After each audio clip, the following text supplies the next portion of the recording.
I found all sorts of weird stuff from the local newspaper's archives. This place is crazy. Disappearances, mysterious deaths, urban legends come true, and get this, most of this stuff takes place around Cauldron Lake. Well, you ain't wrong, mister. The Indians thought the lake was a doorway to the underworld. I'm the God-fearing type myself. I don't hold with that sort of thing. Yeah, okay. Anyway, there was an island there owned by a guy called Thomas Zane. Now, some of the articles I found about him make him out to be a famous writer, but I ran a bunch of searches, couldn't find a single thing he wrote.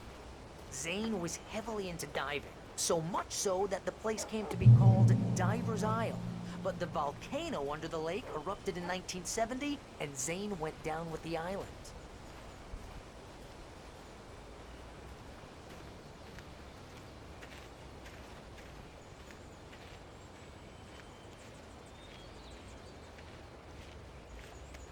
Yeah, how about that?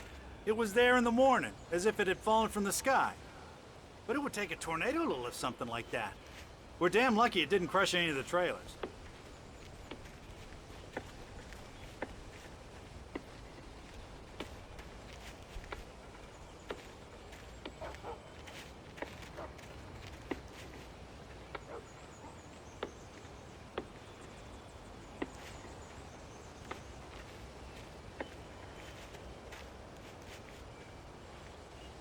It gets better. A local girl, Barbara Jagger, drowned in Cauldron Lake just a week earlier. They were lovers. Sure, Jagger's a local spook story. The Scratching Hag comes for you in the dark. Childish stuff like that.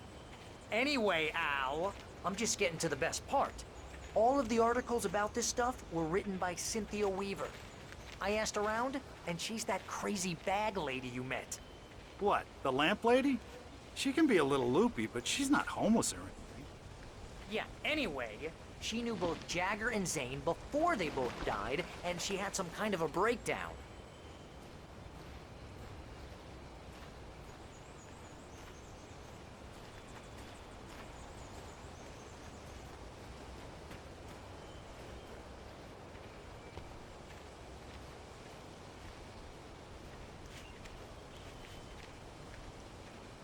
Well, mister, this here's Rose's trailer.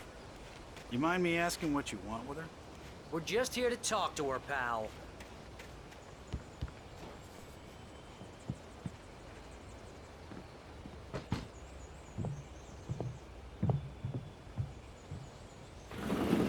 Welcome to...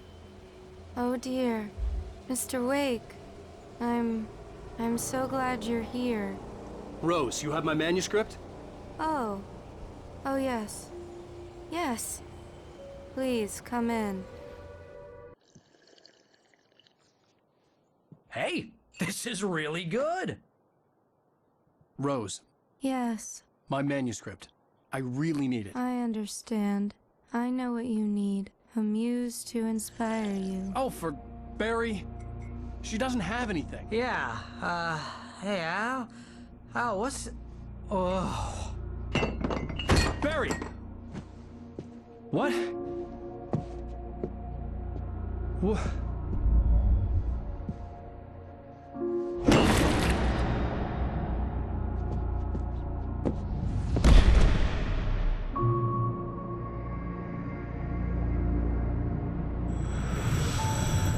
It's coming for you, hiding in my barber's skin. I'm too weak to stop it. You must turn the lights on. I promised I'd come visit you and your lovely wife. You must finish what you started. I insist. You must turn the lights on. Turn the light on. Back to work, boy.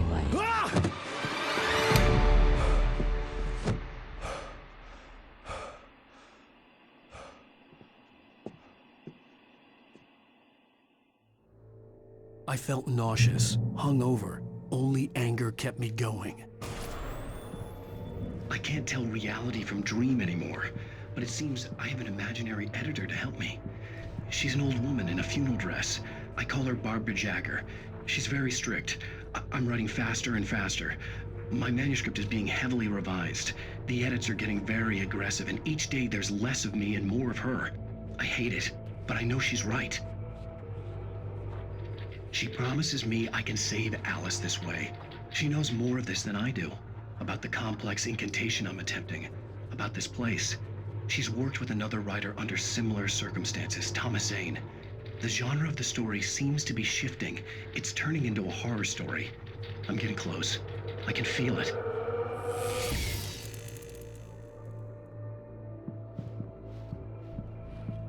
Rose took a day from me. I had less than 12 hours left to meet the kidnapper. All I could do was get Barry into the car, work something out once I got on the road. Welcome to the Oh Dear Diner. What can I get you today? Coffee? I couldn't work up much hate for Rose. Something had used her to get to me and left its mark. First refill is free. Milk and sugar on the counter there. Would you like to hear today's specials? Thank you. A nice day. Come back soon. Barry was out of it. He was way too heavy to carry. You're right. I deserve more money. I'm so handsome.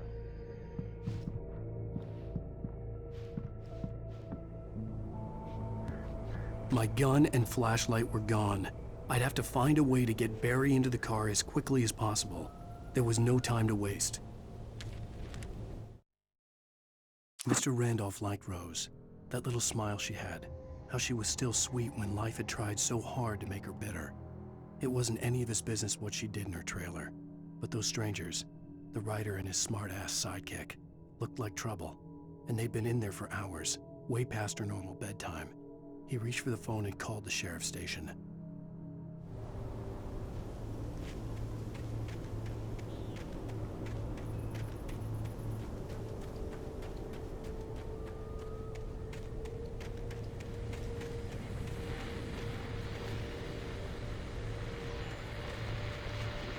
I just stepped outside to catch a breath of fresh air, and let me tell you, the weather's getting heavy.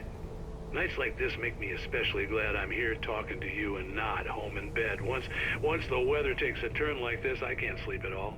It's all tangled bed sheets and dark thoughts, punctuated by the occasional plunge into nightmare. Is it just me? Well, perhaps it is. But I hope I can make the night a little bit easier to get through. Caller, you're on KBF FM. Hey, Pat, it's Walt Snyder. What's on your mind, Walt? Well, I ain't the way you are, but, well, I can't sleep either, you know? I just been staring out the window here, trying to make sense of it all, but, I ain't been drinking either, you know? I just... Well, you sound like a man with a problem, Walt. Yeah, I had a, argument with Danny. You know, Danny, and, I got in trouble with the law, you know, and, I'm just, well... I heard something like that, Walt.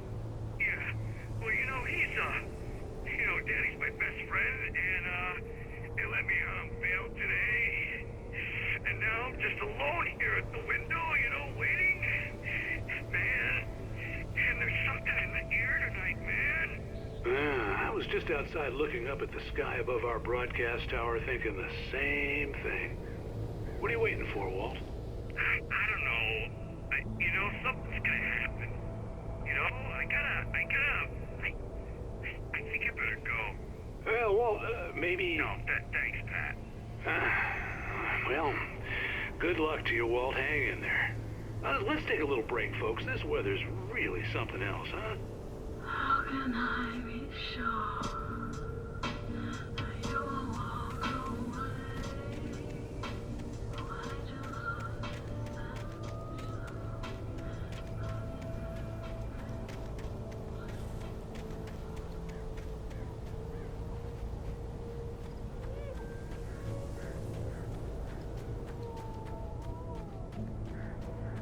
Oh, you're gonna get it now. what you've done to that poor girl. This is Agent Nightingale, FBI! Get him up, Hemingway! You're under arrest! You move a muscle, I'll unload right in your goddamn face! Stay right where you are, Slade!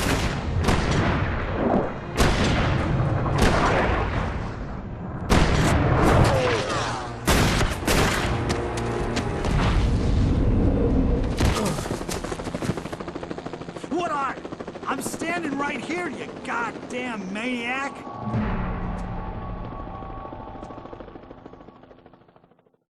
I hated to leave Barry behind, but there was no way I'd miss my appointment with the kidnapper. Give it up, Mr. Wake! Come on!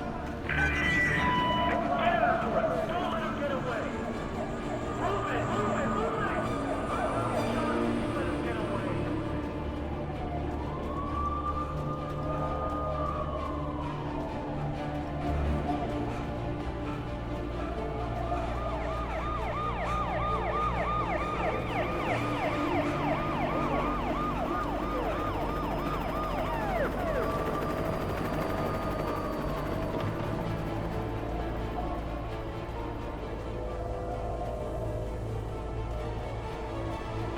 Stop running! Freeze! Okay, men, keep your eyes peeled. He's gonna try to make it through here. Oh, damn.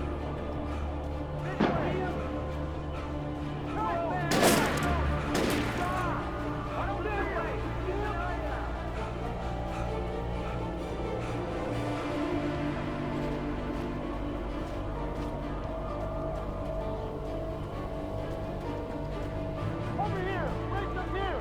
God damn it, where did he go? This way! Damn it!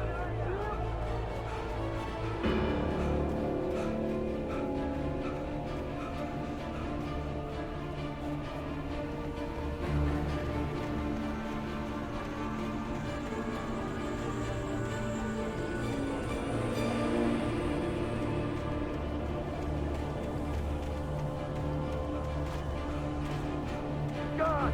Come on, guys! We need to head him off!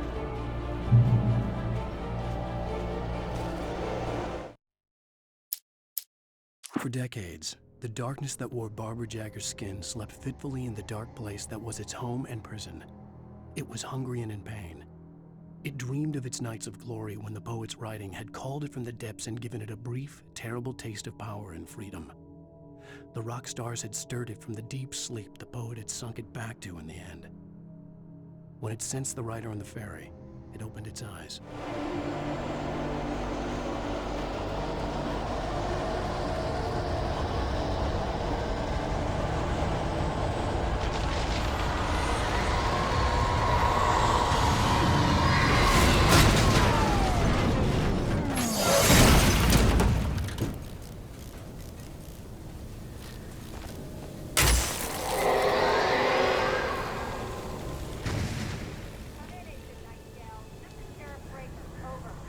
Nightingale, over.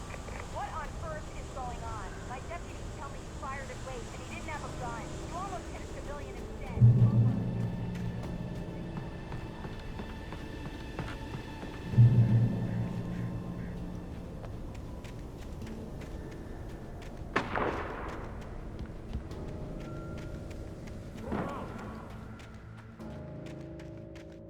Search the area!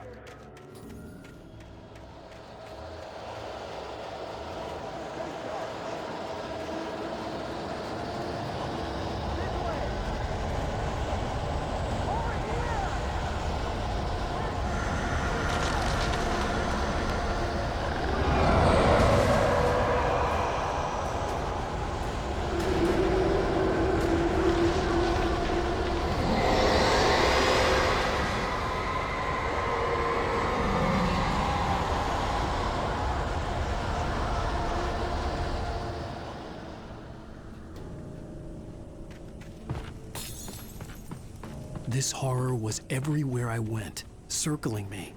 The cops didn't stand a chance. They were after a writer, not a monster.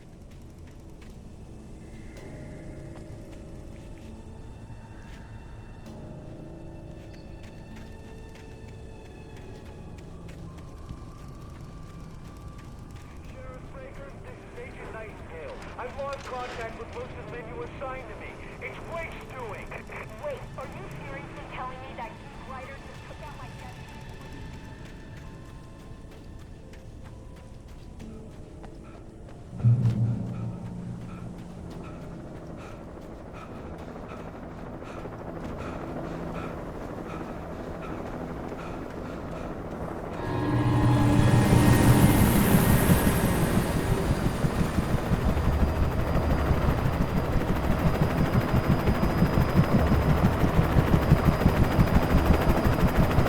You on the ground.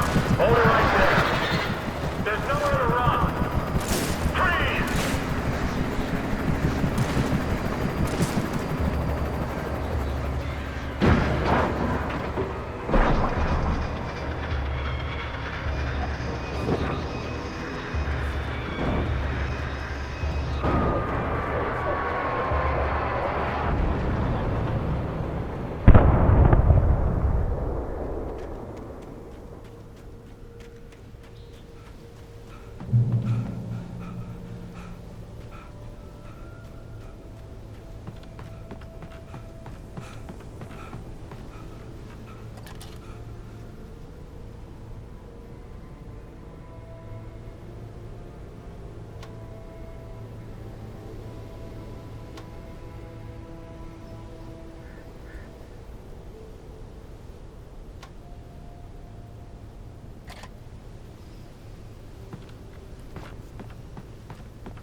This is James. Mulligan, Thornton, come in. Over. Thornton here. James, we got both Wheeler and Rose in custody. They didn't put up a fight or anything. Why, they were... Hey, what you... Come on! Sit down and give me that. James, Mulligan here. Over. Go ahead, Mulligan. Over. We got Wheeler and Rose here. Wheeler's drunk or hopped up on something. Speaking of which, that Fed had a pretty distinctive whiff of Otis Scotch about him, you know what I mean. Over. I don't have anything on that, Deputy Mulligan. Over. Well, whatever.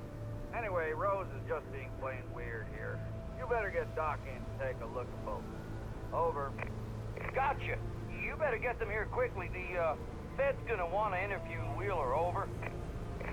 Oh, yeah, I'll bet it does. Looks like they have a lot in common. Mulligan out.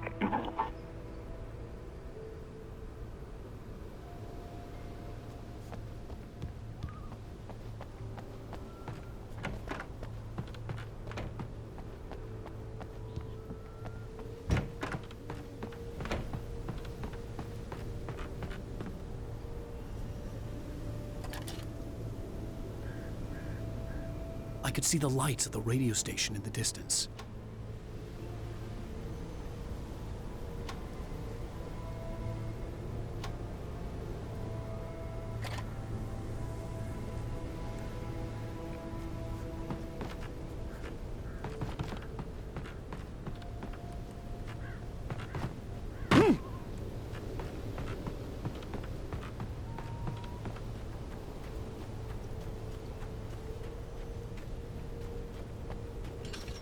I imagined that the broadcast tower in the distance was part of the local radio station.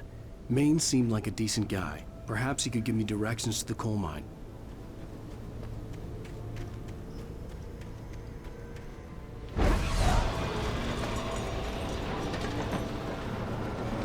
Unnatural shadows clung to the gate. The darkness that was after me was trying to stop me. I wouldn't get through without a light.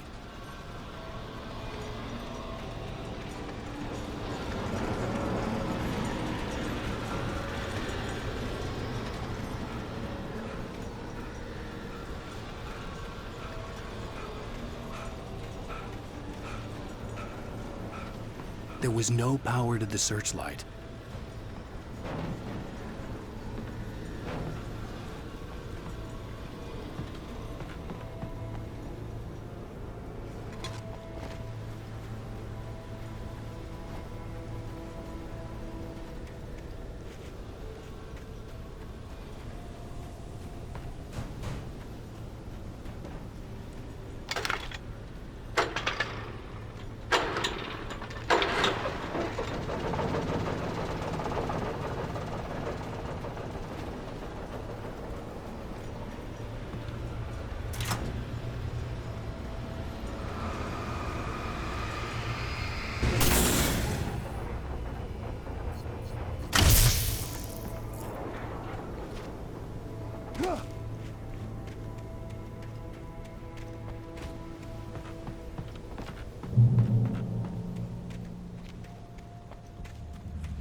It took me a moment to recognize the flashbang grenades.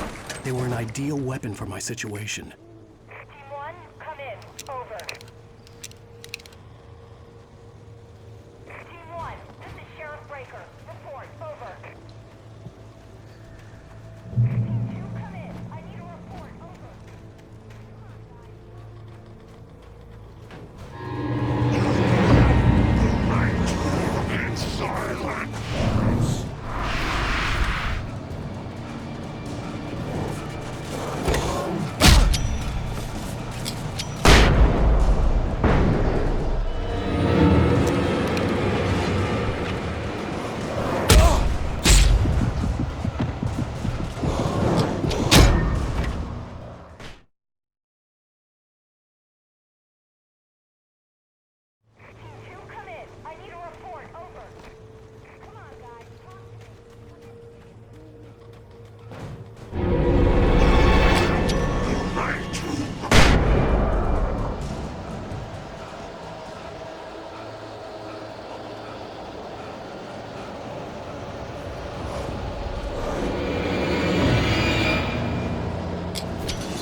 And here's another call.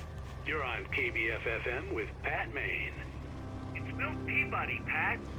What's on your mind, Milt?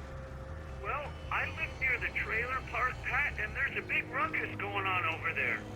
Well, that's just up the road from me, too. What's going on, do you know? I don't know, but there's a bunch of police cars there, lots of sirens, a helicopter buzzing around, and I think I heard some gunshots. Gunshots? Yes, sir, like from a pistol. So can you find out what's going on? Because it's just next door and they're popping off guns there. They're still shooting? No, it was maybe 10-15 minutes ago. It sounds serious, Pat. I'm telling you, it don't sound like no party. Well, I'm certainly going to give the station a call, Milt. Okay.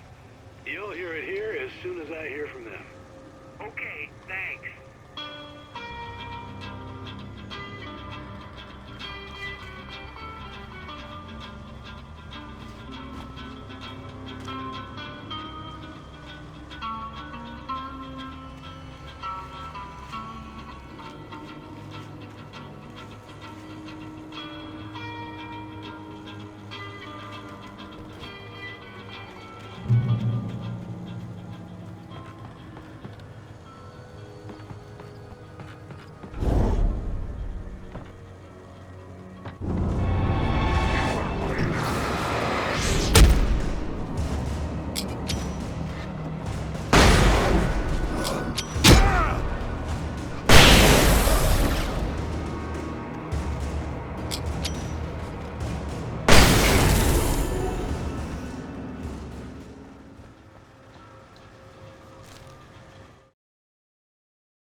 Touched by the dark presence, Rose was lost in a dreamland where everything was drawn in black and gray crayons.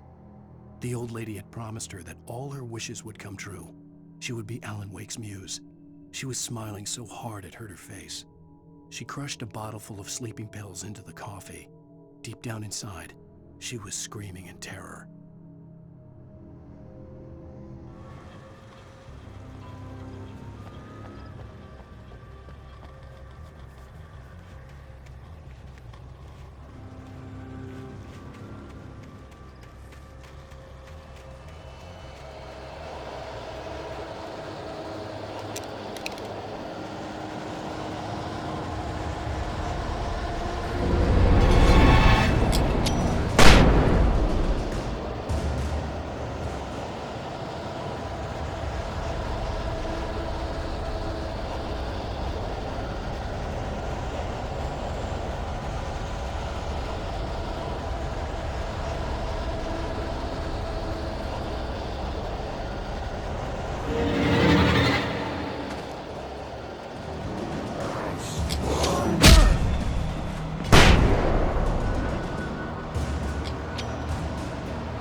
I hope Maine could lend me a car to get to the coal mine. Oh, hello, Lorna. What do you have for us? Well, I just don't see why the cops bother with the trailer park. What do you mean? It's a trailer park. Of course you're going to have trouble with a place like that. I mean, what do you expect?